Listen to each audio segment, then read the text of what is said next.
and non-sectarian, dated this 7th day of February in the year of our Lord 2024. Signed, Mwanda Michael Mahanga, Member of Parliament, Agacencwire. 3. Service delivery. 4. Corruption. And 5.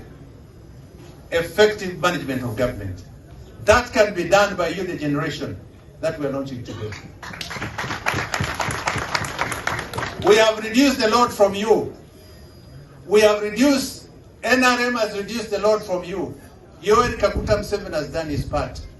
It's now incumbent upon you, the young people, to take Uganda forward. Kagabo Twaha, MP Bukoto South, a member of the National Unity Platform,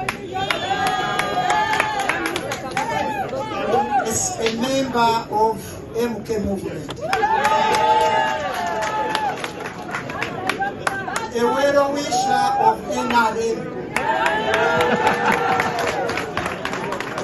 sometime to come a member of PLO. I'm doing my trials. You know trials in football? Tutimize na malengo yetu, jumuiya yetu sote tuilinde. Yesterday I was there, I crossed through Toroma.